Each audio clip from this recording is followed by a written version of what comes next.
అతని మాటల్లో ఏది తప్పిపోలేదు. అర్థమవుతుందా? ఏది తప్పిపోలేదు. రెండో సంగతి ఉన్నాడండి. కాబట్టి సమూయేలు యెహోవాకు ప్రవక్తగా స్థిరపడిన దాను మొదలుకి బెయేర్షా వరకు ఇశ్రాయేల్ అందరూ తెలిసిన అంటే తూర్పు నుండి పరమడ వరకు పలానా ఆయన పెద్ద ప్రవక్త ఉన్నాడు అని చెప్పేసి ప్రచురం చేయటం మొదలుపెట్టాడు. ఎందుకని కీర్తి, ఆ సమూయేలు కీర్తి, పసిపిల్లవాడి కీర్తి పెద్దవాడైనప్పుడు ఎక్కడికి వెళ్ళిపోయింది? తూర్పు నుండి పరమడికి విస్తరించిపోయింది. అంత గొప్ప ప్రవక్త అయిపోయాడు. ఇదిగో ఇది అన్నాడంటే అది ఖచ్చితంగా జరిగింది అన్నమాట. అంత గొప్ప శక్తిని తన ద్వారా ప్రదర్శించండి. నేనేమంటున్నానంటే ప్రియమైన దేవుని పిల్లరా, ఈమె పిల్లలు లేరు వాస్తవమే, కానీ దేవుడు వేడుకున్నప్పుడు పిల్లోని కలుగు చేస్తే ఆ పిల్లోడు ఎంత గొప్ప ప్రవక్త అయి ఉన్నాడు అని అంటే, రాజులు నియమించింది ఆయనే, గొప్ప గొప్ప సాహస కార్యాలు చేసిన వాడు ఆయనే. ఆయన ఎళతంటే పెద్ద రాజు సైతం వణకాల,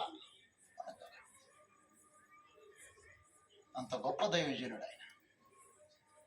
చివరికి ఎంత మందిని ప్రత్యేకంగా రాజులుగా లేకపోతే మనుషులను దీవించాడు అనే సంగతి అక్కడ రాయబడి ఉంటుంది. ప్రియమైన దేవుని పిల్లలు జాగ్రత్తగా ఆలోచించాను. నేను ముందుకు వెళ్ళిపోతున్నా, సమయం లేదు కాబట్టి కొంచెం. రాజుల గ్రంథం 2వ గ్రంథం 4వ 8వ వచనం. ప్రసిద్ధికి ఎక్కాడంట, మనుషుల్లో ప్రసిద్ధికి ఎక్కిన మహనీయుడు సమూయేలు ప్రవక్త. ఎవరికి పుట్టిన ఆయన? అన్నయ్య పుట్టిన ఇంట్లో పోయి దేవుడి మందిరం కూర్చునేది. నేను 10 మంది కంటే నేను గొప్పను కదా, నేనున్నాక నీకు పట్టుచీర తేవాలనుకో తెస్తాను కదా, లేకపోతే మీ అమ్మోళ్ళు లేకపోయినా నేనున్నా కదా నీకు తోడు, పిల్లలు లేకపోతే నేను.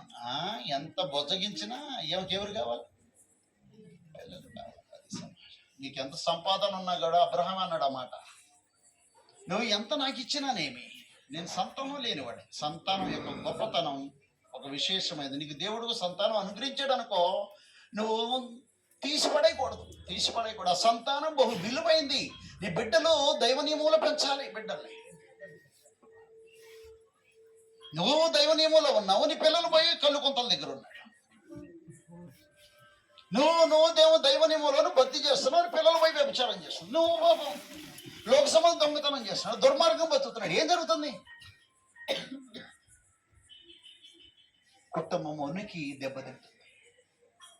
దేవుడు తన మహిమను నీ ఇంట్లో ప్రదర్శించబడుతున్నప్పుడు ఆ శక్తి నీ ఇంట్లో ప్రవేశించుకోకుండా దేవుని మహిమ నీరు గారిపోయేటట్టు చేస్తుంది. కాబట్టి సంతానం లేనప్పుడు సంతానం ఇచ్చిన తర్వాత బిడ్డల్ని బహు జాగ్రత్తగా పెంచాల్సిన అవసరం జరుగుతుంది. ఎలా పెంచాలి? అరే మామ రాగానే కాలు ఎత్తున వాడికి, మామను కాలు ఎత్తి తిడతంటే ఎంత ఆనందపడుతుంటాడు. మేనమామ వస్తే తిట్టాడు అనుకో, ముద్దుకు బలి తిడుతుండే మా అబ్బాయి.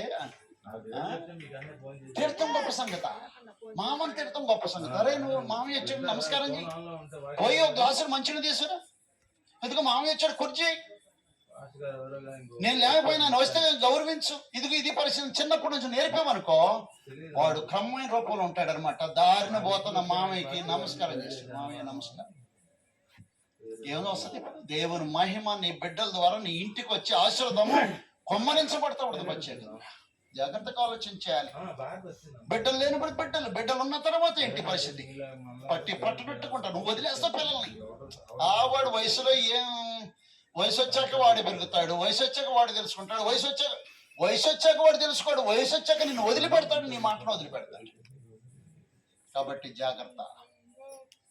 బిడ్డలు తల్లిదండ్రులను సన్మానించి బిడ్డలు దీర్ఘాయుషవంతులుగా ఉండాలని దేవుడు తన గ్రంథంలో తెలియజేస్తున్నాడు. కాబట్టి ప్రియమైన దేవుని పిల్లరా, బిడ్డల విషయంలో జాగ్రత్త వహించాలి. తల్లిదండ్రులను సన్మానించి బిడ్డలుగా తయారు చేయాలి. ఎందుకంటే తల్లిదండ్రులను సన్మానించే బిడ్డ దీర్ఘాయుషవంతుడు అవుతుంటాడు. పుట్టినరోజు చేసిన తర్వాత దీర్ఘాయుష మానుభవం అంటారు. ఏ దీర్ఘాయుష మానుభవం కాదు.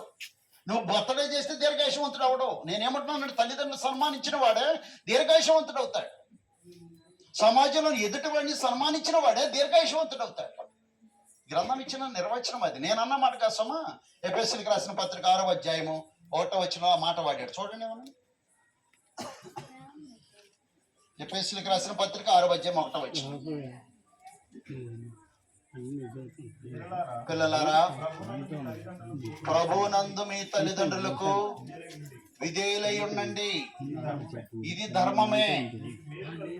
చూడండి ఏమన్నాడు, నీకు మేలు కలుగునట్టు, పిల్లలతో మాట్లాడుతున్నాడు అనమాట. నీకు మేలు కలుగునట్లు నీ తల్లిని సన్మానించు.